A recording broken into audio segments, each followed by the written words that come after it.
નમસ્કાર વિદ્યાર્થી મિત્રો, આજે આપણે વાત કરવાની છે ધોરણ 10 એનું ચેપ્ટર નંબર 10 ભારત અને ભારતમાં પણ કૃષિ. આપણે આ શબ્દ છે એ ક્યારેક ને ક્યારેક સાંભળેલો જ હોય. કૃષિ એટલે કે જે ખેત ઉત્પાદન જે છે, ખેતી જે છે, એ ખેતીવાડી ભારતમાં ખૂબ જ વધારે એવો વિકાસ થયેલો છે ખેતીનો. અગાઉ આપણે 1 થી 9 જે ચેપ્ટર છે એ આપણે યુટ્યુબમાં અપલોડ કરી દીધા છે. જેને આ ચેપ્ટર ન જોયા હોય એ એક વખત જોઈ લેવા. આજે આપણે વાત કરવાની છે કે કૃષિ ઉત્પાદન જે છે એમાં ભારતના આશરે 60% જેટલા લોકો છે એ નિર્ભર રહેલા છે, એટલે કે પોતાની રોજીરોટી મેળવે છે. કેટલાક જે છે એ ખેતરના માલિક છે, કેટલાક છે એ આ ખેતરમાં ખેતીવાડી કરે છે. તો આવી રીતના આશરે 60% જેટલા લોકો જે છે એ ખેતીના કાર્યમાં જોડાયેલા છે. તો આપણે એના વિશે ચર્ચા કરવાની છે કે ભારતના લોકોનો માત્ર ખોરાક પૂરો પાડવા ઉપરાંત ઉદ્યોગો માટે વિવિધ પ્રકારનો કાચો માલ પણ ખેતીમાંથી જ મળે છે. અને ભારત દેશ તો એવો છે કે જેમાં આપણે પોતે તો ખોરાક તરીકે આપણે ખેત ઉત્પાદન કરીએ જ છીએ, સાથે સાથે આપણે અન્ય દેશોમાં પણ આ ખેત પેદાશ જે છે એ પહોંચાડીએ છીએ. તો રાષ્ટ્રીય ઉત્પાદન જે છે, ભારતમાં થતું રાષ્ટ્રીય ઉત્પાદન જે છે એમાં 22% જેટલો હિસ્સો જે છે એ કૃષિને લાગતો વળગતો હિસ્સો છે. નિકાસમાં મેં તમને કીધું એ પ્રમાણે નિકાસમાં પણ ખેતીના પાકો છે અથવા તો ખેત પેદાશો નો આશરે 18% જેટલો હિસ્સો ભારતમાંથી રહેલો છે. એટલે કે આપણે બીજી કોઈ વસ્તુની નિકાસ કરતા હોય એમાં આપણે જે કૃષિની નિકાસ કરીએ છીએ એનો હિસ્સો આશરે 18% જેટલો છે. તેનાથી આપણને શું મળે છે? તો કે આપણે વિદેશમાં માલ વેચશું તો આપણને વિદેશી હુંડિયામણ પણ મળશે. તો આમ ભારત આપણે કહી શકીએ કે એક પ્રકારે કૃષિ પ્રધાન દેશ છે. અને ભારતની આબોહવા પણ કેટલી અનુકૂળ છે. આપણે ઉત્તરમાં જોવા જઈએ તો ખૂબ જ ઠંડા એવા પ્રદેશો, હિમાલયની આજુબાજુના ખૂબ જ ઠંડા એવા પ્રદેશો આવેલા છે. મધ્ય ભારતની વાત કરીએ તો આપણે મોસમી વાતાવરણ જે છે એ ભારતમાં રહેલું છે. અને જો આપણે દક્ષિણ બાજુ જોઈએ તો દક્ષિણ બાજુ આપણે વધારે ને વધારે ગરમી જે છે એ સૌથી વધારે દક્ષિણ બાજુએ જોવા મળે છે. તો આવી રીતે આપણે કહી શકીએ કે ભારતમાં આબોહવાની દ્રષ્ટિએ ખૂબ જ વધારે પડતી વિવિધતા જોવા મળે છે. તો અગાઉના ચેપ્ટરમાં પણ આપણે ચર્ચા કરી હતી, જ્યાં વિવિધતા હોય ત્યાં કૃષિ ઉત્પાદન છે એ સૌથી વધારે પ્રમાણમાં થતું હોય. તો અહીંયા વાત કરીએ આપણે કે ફળદ્રુપ મેદાનો, 12 માસ પાક લઈ શકાય તેવી અનુકૂળ આબોહવા, પછી સિંચાઈ, પછી કુશળ અને મહેનતુ ખેડૂતો, આ બધાનો સમન્વય ભારતમાં જોવા મળે છે. જેને લીધે શું થાય છે? તો કે વધુ ને વધુ પાકનું ઉત્પાદન થાય છે. અને ભારતમાં જો આપણે વાત કરીએ તો અલગ અલગ સિઝન પ્રમાણે, એટલે કે શિયાળુ પાક, ઉનાળુ પાક, ચોમાસુ પાક, એવી રીતના અલગ અલગ સિઝન પ્રમાણે 2 કે તેથી વધુ પાક લેવાની કેપેસિટી પણ ભારતના નાગરિકો અથવા તો ભારતના ખેડૂતોમાં રહેલી છે. આમ છતાં ભારત ખેતી ક્ષેત્રે પૂરતો વિકાસ સાધી શકાયો નથી. એનું કારણ એ જ છે, તમે પણ તમારી આજુબાજુમાં ક્યાંક ને ક્યાંક એવું ઉદાહરણ જોયેલું હશે કે કોઈ ખેડૂત જે છે એ દેવા નીચે પોતે મૃત્યુ પામ્યું. એવું થવાનું કારણ શું છે? તો કે ખેડૂત જે છે એ એકંદરે કેવો છે? ગરીબ અને નિરક્ષર છે. આમ તો કોઈ દિવસ આપણે જો ખેડૂત છે એની પોતાની જમીન હોય તો એ કોઈ દિવસ આ રીતના બનાવ બનતો નથી અથવા તો પોતે ગરીબ રહેતો નથી. પણ હાલ અત્યારના એવી પરિસ્થિતિ છે કે જેની પાસે જમીન જે છે એ જમીન છે એ પોતે ખેતી કરતો નથી, પણ એ બીજા પાસે ખેતી કરાવડાવી અને પોતે એમાંથી પોતાનો નફો છે એ મેળવી લે છે. તો આપણે પણ આના માટે કંઈક વિચારવું જોઈએ. ભારતનો ખેડૂત જે છે એ ભારતનો ખેડૂત આમ તો અન્નદાતા કહેવાય. તો એના માટે કંઈક ને કંઈક એવા આપણે પગલાં ભરવા જોઈએ. પછી વાત કરીએ આપણે, એક તો ખેડૂત નિરક્ષર છે, પછી તો કે સિંચાઈની અપૂરતી સગવડ. દરેક જગ્યાએ સિંચાઈ જે છે, આમ તો આપણે એના માટે ભારતમાં ઘણી બધી એવી યોજનાઓ પણ લાગુ પાડીએ છીએ. આપણે ગુજરાતની વાત કરીએ તો ગુજરાતમાં પણ કેટલી બધી યોજનાઓ છે કે જેમાં સિંચાઈ જે છે એ સિંચાઈ ધીમે ધીમે કરતા વધારતી જાવી અને તળાવ જે છે એ તળાવ આપણે ઊંડા કરવા. પણ કેટલાક પ્રદેશો એવા છે કે ત્યાં સુધી પાણી પહોંચી શકતું નથી, એટલે સિંચાઈની કેવી છે અપૂરતી સગવડ. પછી વરસાદ જે છે એ વરસાદ કેવો તો કે અનિયમિત અને અનિશ્ચિત વરસાદ વધે છે, અથવા તો વરસાદ જે છે એનું કંઈ નક્કી હોતું નથી. પછી વસ્તી વધારે વધારે વસ્તી જે છે એને લીધે માંગ પણ વધારે રહેશે અને એને લીધે ખેડૂત જે છે એ ખેડૂતનું શોષણ પણ ધીમે ધીમે કરતા વધારે થાય છે. પછી કુટુંબનું મોટું કદ, એક ખેડૂત હોય એનું મોટું કદ એટલે કુટુંબ બહુ જ મોટું હોય તો બધાનું ભરણ પોષણ છે એ પોતે કરી શકતો નથી. પછી તો કે નાના કદના ખેતરોના કદ નાના છે, ઓછી જગ્યામાં વધારે પાક લેવો એ ખૂબ જ અશક્ય છે. માટે આપણે એમ કહી શકીએ કે નાના કદના ખેતરો પણ આ જે વિકાસ નથી થઈ રહ્યો ભારતના ખેડૂતોનો એના માટેનું એક કારણ જણાવી શકાય. ત્યારબાદ પ્રયોગશીલતા પ્રત્યેનું ઉદાસીન વલણ, એટલે કે કોઈક ને કોઈ પ્રયોગ જે છે એ પ્રયોગ સતત ને સતત ખેતીમાં કરવા જોઈએ. કારણ કે જો આપણે અલગ અલગ પ્રકારના એક્સપેરિમેન્ટ કરીએ તો આપણને કોને લીધે વધારે ઉત્પાદન થાય છે એ બધું આપણે જાણી શકીએ. પણ જો એવું કરવા જાશું અને કદાચ પાક જે છે એ નિષ્ફળ જશે તો આપણે ખાવા પીવાના પણ વાંધા પડી જાય. એટલે આવા પ્રકારના કોઈ પણ પ્રયોગશીલ વલણ કરતા નથી, પ્રયોગશીલ જે છે એ કાર્ય કરતા નથી. ત્યારબાદ રાસાયણિક ખાતર તો તમને ખ્યાલ જ છે કે અત્યારના વધારે પડતા ખેડૂત જે છે એ રાસાયણિક ખાતરનો ઉપયોગ કરે છે.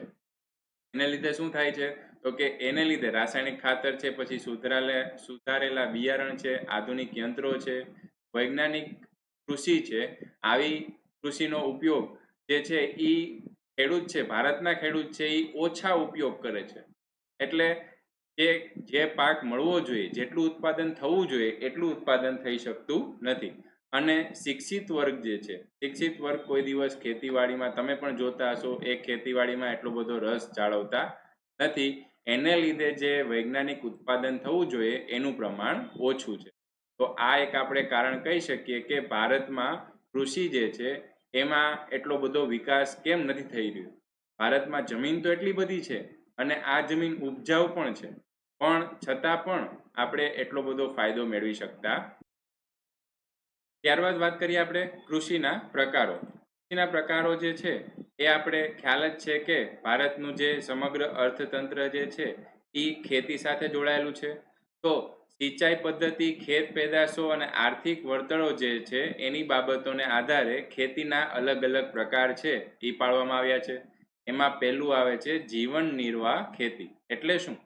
તો આપણને ખ્યાલ જ છે કે આઝાદી પછી ભારતમાંથી અંગ્રેજો જે છે એ ખૂબ જ બધી સંપત્તિ, ખૂબ જ વધારે એવી સંપત્તિ જે છે એ ભારતમાંથી લઈ ગયા હતા.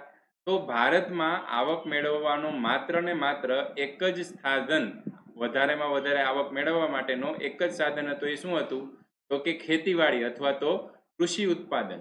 તો એના માટે જે આયોજન પંચની રચના કરવામાં આવી હતી એમાં પણ આપણે એમ કહી શકીએ કે ખેડૂત જે છે એ ખેડૂત પોતાની આર્થિક સ્થિતિ જે છે એ પ્રમાણમાં સુધારી શકતો નહોતો.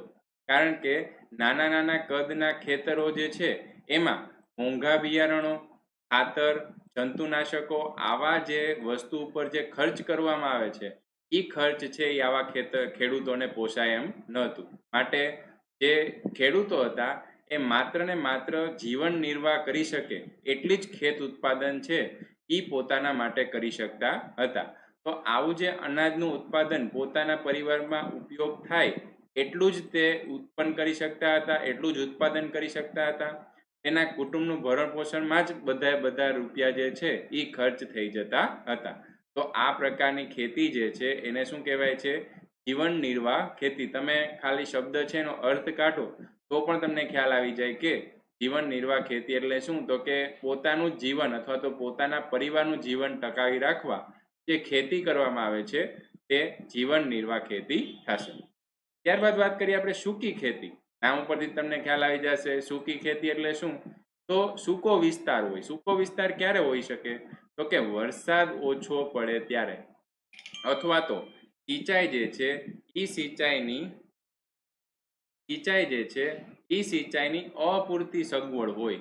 બધી જગ્યાએ તો મેં તમને હમણાં કીધું એ પ્રમાણે કે સિંચાઈ છે એ પહોંચી શકતી નથી અને માત્ર વરસાદ પર આધારિત હોય તેવા વિસ્તારોમાં જમીન જે છે એ સંગ્રહાયેલા ભેજના આધારે એક જ પાક લેવામાં આવે ત્યારે જે આ પ્રકારની ખેતી છે એ ખેતીને સૂકી ખેતી કહે છે. આમ તમે શોર્ટમાં યાદ રાખો તો કેવી રીતના યાદ રાખવાનું? તો તમારે સૂકી ખેતી એટલે કે જ્યાં પાણી જે છે એ પાણી પૂરતું પહોંચાડી શકીએ નહીં અને જો ખેતી કરવામાં આવે તેને શું કહેવાય છે? તો કે સૂકી ખેતી કહેવાય છે. તો અહીંયા આપણે એના માટેના પાક જે લેવાના હોય એ કયા પાક લેશું? તો કે જુવાર છે, બાજરી છે, કઠોળ જેવા છે એવા પાકો કે જેને પાણીની જરૂરિયાત કેવી હોય? ઓછી હોય. અહીંયા આપણે ઘઉં જેવા પાક જે છે જેને પાણી વધારે જોતું હોય તો એવા પાક જે છે એ વધારે લઈ શકતા નથી. તો આપણે એવું જ એક ઉદાહરણ ગુજરાતના ભાલ પ્રદેશનું લઈ શકીએ કે જ્યાં ચોમાસું પૂરું થઈ જાય ત્યારબાદ જમીનમાં જે ભેજ રહેલો હોય એમાં પણ આપણે ઘઉં અને ચણાનો પાક જે છે એ લઈ શકીએ છીએ. એટલે કે આવી ભેજવાળી જમીન જ્યાં સુધી છે ત્યાં સુધીમાં જો ઘઉં અને ચણાનો પાક જે છે એ લેવાઈ જાય તો એ પાક પણ આપણે લઈ શકીએ છીએ. ત્યારબાદ વાત કરીએ આદ્ર ખેતી. આદ્ર આપણે જે સૂકી જે કીધું છે એના કરતાં ઊંધું, જે જગ્યાએ વધારે વરસાદ પડે છે, ખૂબ જ વધારે વરસાદ પડતો હોય અથવા તો પાણીનો ભરપૂર પુરવઠો હોય તો એવી જગ્યાએ આપણે આદ્ર ખેતી જે છે એ ખેતી કરી શકીએ. તો સિંચાઈની સગવડ પણ હોય અને પાણીનું પ્રમાણ પણ વધુ હોય એવા વિસ્તારોમાં આદ્ર ખેતી થાય છે. અહીંયા આપણે કહીએ કે વરસાદ ન પડે કે ઓછો પડે ત્યારે સિંચાઈ દ્વારા એક વર્ષ કરતાં વધુ પણ પાક લઈ શકાય છે. એટલે મેં તમને કીધું એ પ્રમાણે પાણીનો ભરપૂર પુરવઠો છે. કોઈક વાર વરસાદ ન પણ થાય તો પણ સિંચાઈ દ્વારા પાણી જે છે એ પાણી પૂરતું પાડવામાં આવે છે. તો એવી ખેતીને શું કહેવાય છે? આદ્ર ખેતી કહેવાય છે. અહીંયા તમે ઉદાહરણ જુઓ તો ડાંગર, શેરડી, કપાસ, ઘઉં, શાકભાજી વગેરે જે છે એ વગેરે આદ્ર ખેતીમાં આવે છે. અહીંયા આપણે આદ્ર એવી રીતના ઉચ્ચારીશું. ત્યારબાદ વાત કરીએ સ્થળાંતરિત અથવા તો ઝૂમ ખેતી. આપણે નામ ઉપરથી થોડો ઘણો ખ્યાલ આવી જશે કે સ્થળાંતરિત એટલે શું? તો કે એક જ જગ્યાએ ખેત ઉત્પાદન લેશું નહીં. એનું શું કરતા રહેશું? આપણે ધીમે ધીમે કરતા સ્થળાંતર કરતા રહેશું. તો એને શું કહેવાય છે? સ્થળાંતરિત અથવા તો ઝૂમ ખેતી. તો સ્થળાંતરિત એટલે શું? તો જ્યારે ખેતીમાં જંગલોના વૃક્ષોને કાપીને આપણે જંગલોના વૃક્ષ જે છે એને કાપી અને પહેલા તો સીધી સપાટ જમીન બનાવવાની અને જ્યાં વધારેલા જે વધારાના થળ હોય એને સળગાવીને આખી જમીન સાફ કરવામાં આવે. ત્યારબાદ 2 થી 3 વર્ષ સુધી યોગ્ય રીતે તે જગ્યાએ ખેતી કરવામાં આવે. હવે આપણે આવી રીતના સળગાવીને જંગલો સાફ કરી નાખ્યા તો એમાં પણ થોડી ઘણી ફળદ્રુપતા ઓછી થઈ ગઈ હોય અને આવી રીતના આપણે 2-3 વર્ષ સુધી આપણે પાક લેશું તો પણ શું થશે? તો કે જમીનની ફળદ્રુપતા હવે પહેલા જેવી રહેશે નહીં. તો ફળદ્રુપતા ઘટી જાય એટલે આપણને ખબર જ છે કે ત્યાં કંઈ ઉત્પાદન થવાનું નથી. તો શું કરવામાં આવે? તો આ વિસ્તાર છોડી દઈને બીજી જગ્યાએ ફરી ખેતી શરૂ કરવામાં આવે. તો સ્થળાંતર કરવામાં આવે છે માટે તેને શું કહેવાય છે? સ્થળાંતરિત ખેતી કહેવામાં આવે છે. અહીંયા આપણે એના ઉદાહરણ તરીકે લઈએ તો ધાન્ય પાક છે, શાકભાજી છે વગેરે સ્થળાંતરિત ખેતીના ઉદાહરણ છે. અથવા તો સ્થળાંતરિત પાક જે છે એ આપણે લઈ શકીએ છીએ. અને ખેતીમાં ઉત્પાદન છે એ તો આપણને ખ્યાલ જ છે કે ફળદ્રુપતા ઓછી થવાથી ખૂબ જ ઓછું ઉત્પાદન થાય છે. ત્યારબાદ સૌથી ઇમ્પોર્ટન્ટ બાગાયતી ખેતી કે જેમાં આપણને સારી એવી સુવિધા પણ આપવામાં આવે છે. બાગાયતી ખેતી જે છે એક પ્રકારે ખાસ પ્રકારની ખેતી પણ કહી શકીએ આપણે. અને એમાં ઉત્પાદન જોઈએ તો પણ આપણને ખ્યાલ આવે કે કેવી ખાસ ખેતી છે કે જેમાં ખૂબ જ ઉપયોગી એવી વસ્તુઓ, જીવન જરૂરિયાતની ખૂબ જ ઉપયોગી એવી વસ્તુઓ પણ ઉગાડવામાં આવે છે. એટલે રબર, ચા, કોફી, કોકો, નાળિયેર ઉપરાંત સફરજન, કેરી, સંતરા, દ્રાક્ષ, આંબળા, લીંબુ, ખારેક જેને ખલેલા પણ કહેવાય છે, આવા ફળો જે છે એ પણ ઉગાડવામાં આવે છે. અને આ પ્રકારની ખેતી મેં તમને કીધું એ પ્રમાણે ખાસ પ્રકારની છે તો એમાં મૂડીરોકાણ પણ કેવું હશે? વધારે હશે.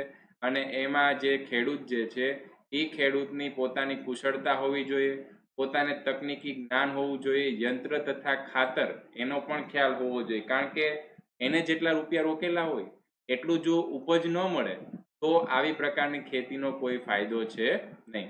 તો સિંચાઈ છે, પરિરક્ષણ છે, સંગ્રહણ છે અને પરિવહન, આવી બધી સુવિધા છે એ જો પ્રાપ્ત થયેલી હોય તો એ બાગાયતી ખેતી સહેલાઈથી કરી શકે. અને ત્યારબાદ આવે છે સઘન ખેતી. સઘન ખેતી એટલે હાલમાં જે વધારે પડતા ખેડૂતો છે એ પોતાનો સ્વાર્થ જોવે છે, પોતાનો નફો જોવે છે, એ જે ખેતી કરે છે એ ખેતીને આપણે સઘન ખેતીમાં સમાવિષ્ટ કરીશું. અહીંયા સિંચાઈની સુવિધા વધી છે તેમ રાસાયણિક ખાતરો, પછી કીટનાશકો, વિવિધ પ્રક્રિયામાં યંત્રોનો વ્યાપક ઉપયોગ વધવાથી ખેતીમાં પણ શું આવી ગયું છે?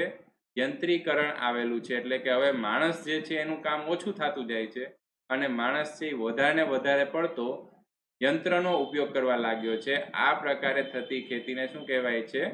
સઘન ખેતી કહેવાય છે.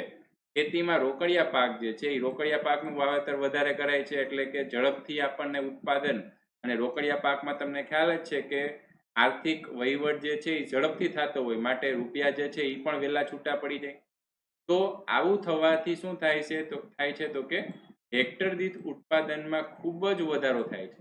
આપણે અગાઉ જે ખેતી જોઈ એ અગાઉની કઈ ખેતી? તો કે આપણે સ્થળાંતરિત ખેતીમાં ઉત્પાદન છે એ ખૂબ જ ઓછું હતું. જ્યારે સઘન ખેતી છે એમાં તો આવા કીટનાશકો અને રાસાયણિક ખાતરોનો ઉપયોગ ખૂબ જ વધારે કરે છે. માટે શું થશે? તો કે ઉત્પાદનમાં ખૂબ જ વધારો થશે. અને અહીંયા જોવા જઈએ તો ખેતી હેઠળ વાવેતર વિસ્તારમાં પણ સતત વધારો થતો જાય છે. આ ખેતીમાં આર્થિક વળતરને મહત્વ આપતું હોવાથી વ્યાપારી ખેતી તરીકે પણ ઓળખાય છે. એટલે એ એમ કહેવા માંગે છે કે જમીન જે છે એ જમીનની ફળદ્રુપતાને ઓછી ધ્યાનમાં લઈ ભવિષ્યમાં તો શું થશે? તો કે આ ખેતી જે છે એની ઉપજ સાવ ઝીરો થઈ જશે. એટલે આવી જે વસ્તુ છે એને ધ્યાનમાં લીધા વગર ખાલી આપણને આર્થિક વળતર વધારે મળે એ માટે જ રાસાયણિક ખાતરોને એવા બધા કીટનાશકોનો ઉપયોગ કરી અને ખૂબ જ વધારે ઉત્પાદન મેળવવાની પદ્ધતિ છે એને શું કહેવાય છે? સઘન ખેતી. આ વાત કરીએ આપણે અલગ અલગ પ્રકારની ખેતી વિશે, અને એના પછી વાત કરવાની છે આપણે અલગ અલગ પ્રકારની કૃષિ પદ્ધતિઓ. તો ભારતમાં સજીવ ખેતી, ટકાઉ ખેતી, મિશ્ર ખેતી, આ પ્રકારની અલગ અલગ ખેત પદ્ધતિઓ આવેલી છે. સજીવ ખેતી, ટકાઉ ખેતી અથવા તો પોષણક્ષમ ખેતી અને મિશ્ર ખેતી, આ પ્રકારની અલગ અલગ ખેત પદ્ધતિઓ આવેલી છે. એમાં આપણે જે ચર્ચા કરવાની છે એ પહેલા વાત કરીએ આપણે સજીવ ખેતી વિશે. આપણે હમણાં ચર્ચા કરી કે આપણે અલગ અલગ પ્રકારના રસાયણો છે, જંતુનાશકો છે, વગેરેનો ઉપયોગ કરી અને જો ખેતી કરશું તો શું થશે? તો કે પર્યાવરણને તો નુકસાન થશે જ, સાથે સાથે જમીન જે છે એ જમીનની ઉત્પાદકતા અને ફળદ્રુપતા પણ લાંબા સમયે ઘટવા લાગશે. એટલે કે તમને ધારો કે 3 વર્ષ 4 વર્ષ સુધી સૌથી વધારે ઉત્પાદન મળે, પણ આગળ જતા શું થશે? તો કે ઈ જમીનની ફળદ્રુપતા જે છે સાવ ઘટવા લાગે છે. માટે જમીનમાંથી પાકનું ઉત્પાદન અને ગુણવત્તા જે છે એ પણ બંને ઘટી જાય છે. પણ આપણે જે વાત કરવાની છે એ સજીવ ખેતીની વાત કરવાની છે. તો આ સજીવ ખેતી એટલે શું? તો કે એવી પદ્ધતિ કે જેમાં યુરિયા કે બીજા કોઈ પણ પ્રકારના રાસાયણિક ખાતરો કે જંતુનાશકોનો ઉપયોગ કરવામાં આવતો નથી. આપણે એક પણ પ્રકારના આવા જંતુનાશકોનો ઉપયોગ નહીં કરીએ અને વધારે પડતું આપણે કેનો ઉપયોગ કરશું? તો કે છાણિયું ખાતર, અળસિયા ખાતર, કોમ્પોસ્ટ ખાતર. જેને લોકોએ આ કોમ્પોસ્ટ ખાતર છે એનો વિડીયો જોયેલો નથી એને ખાસ એક વખત કોમ્પોસ્ટ ખાતર છે યુટ્યુબમાં સર્ચ કરીને વિડીયો જોવો, કેવી રીતે બનાવે છે એ પણ ખૂબ જ વધારે જાણવાની મજા આવશે. ત્યારબાદ ગૌમૂત્ર, લીમડાનું દ્રાવણ, છાશ વગેરે વાપરી અથવા તો વગેરેનો ઉપયોગ કરી અને એક પ્રકારનું ખાતર તૈયાર કરવામાં આવે છે. અને આ ખાતર જે છે એ કોઈ દિવસ કોઈ પાકને પણ નુકસાન નથી પહોંચાડતું, અને એ જે પાક અથવા તો એમાં ઉગેલી કોઈ વસ્તુ જે છે એ શરીરને, માણસના શરીરને પણ નુકસાન પહોંચાડતું નથી. એટલે આપણે ક્યાંક ને ક્યાંક એવું સાંભળેલું હોય કે ઓર્ગેનિક ખેતી કરેલી છે. કેરીમાં પણ એવી રીતના લખેલું હોય કે ઓર્ગેનિક કેરી. એટલે શું? તો આવા પ્રકારના ખાતરો, આપણે જેને છાણિયું ખાતર, અળસિયાનું ખાતર, એવા પ્રકારના ખાતરોનો ઉપયોગ કરી અને જે બનાવવામાં આવે છે અથવા તો જેનું ખેત ઉત્પાદન મેળવવામાં આવે છે એને શું કહેવાય છે? તો કે એને કહેવાય છે કુદરતી રીતે ઉત્પન્ન કરેલું અથવા તો કુદરતી રીતે ઉત્પન્ન થયેલી ખેતી. તો એમાં કુદરતી સ્વાદ, મીઠાશ અને સોડમ સુગંધ જે છે કુદરતી સ્વાદ હોય છે, પછી મીઠાશ હોય છે અને કુદરતી સુગંધ જે છે એ પણ આવા પાકમાં આવે છે. અને તેમાં ખનિજનું પ્રમાણ, વિટામિન અને જીવન શક્તિ આપતા તત્વો જે છે એનું પ્રમાણ પણ આપણે જે રસાયણવાળી ખેતી કરીએ છીએ એના કરતાં વધારે હોય છે. ત્યારબાદ વાત કરીએ આપણે ટકાઉ ખેતી. એનો મતલબ શું થાય? તો કે આપણે જમીનની ફળદ્રુપતા જે છે એ ફળદ્રુપતા લાંબા સમય સુધી જાળવી રાખવા માટે આપણે જો એકનો એક પાક, હું તમને એમ કહું કે ધારો કે આપણે કોઈ જમીનમાંથી એકનો એક પાક સતત ને સતત લીધા રાખીએ તો શું થાય? તો કે લાંબા સમયે એમાંથી જે પોષક દ્રવ્યો છે એ પાકમાં ઉપયોગ થતા પોષક દ્રવ્યો છે એ નાશ પામશે. માટે આપણે શું કરવું પડે? તો કે માટે આપણે આ જે પાક છે એની સતત ને સતત ફેરબદલી કરતી રહેવી પડે. તો તેને લીધે શું થશે? સતત પાકની ફેરબદલી, પોષણ માટે રાસાયણિક ખાતરનો ખૂબ જ જરૂરિયાત પૂરતો જ ઉપયોગ. કારણ કે આપણે અત્યારે વાત કરીએ કે કીટકનાશક દવાનો ઉપયોગ સાવ ન કરવો જોઈએ. તો શું થશે? તો અમુક પ્રકારની ખેતી જે છે એ ખેતીમાં કીટકોનો ઉત્પન્ન થવાથી એ પાક બગાડી નાખે છે. એટલે ખૂબ જ ઓછા પ્રમાણમાં કીટકનાશક દવા જે છે એનો ઉપયોગ કરવો જોઈએ. ખૂબ જ જરૂરિયાત પૂરતો જ રાસાયણિક ખાતર છે એનો ઉપયોગ કરવો જોઈએ. તો આવા પ્રકારની ખેતી જે છે એ ખેતી જે છે એ નુકસાનકારક રહેતી નથી. તો આપણે એના માટે જ એવી પ્રકારની ખેતી જે છે એને શું કહેવાય છે? ટકાઉ ખેતી કહેવાય છે. એટલે કે પાક જે છે એ પાકની ફેરબદલી કરવાની. એટલે આપણે એક જ પ્રકારનો પાક ન લેતા અલગ અલગ પાક જે છે એ આપણે લાંબા સમય સુધી લઈ શકીએ છીએ. અને ત્યારબાદ વાત કરીએ આપણે મિશ્ર ખેતી. તો મિશ્ર ખેતીમાં આપણે ખેતીની સાથે સાથે માત્ર ખેતી જ નહીં, સાથે સાથે આપણે પશુપાલન, પશુનું આપણે જે ચારણ જે છે એ પણ આપણે અલગથી વાવી શકીએ. એટલે પશુપાલન પણ થઈ શકે. પછી એ જ જગ્યામાં મરઘા બતકા ઉછેર કેન્દ્ર પણ આપણે ગોઠવી શકીએ. અને જે વૃક્ષો હોય એમાં આપણે મધમાખી અથવા તો નીચે જમીન ઉપર મત્સ્ય ઉછેર જેવી પ્રવૃત્તિ પણ કરી શકીએ. એને શું કહેવાય છે? મિશ્ર ખેતી કહે છે. ઘણા વિદ્યાર્થીઓને એવું લાગતું હશે કે મત્સ્ય ઉછેર છે એ પણ ખેતીમાં આવે.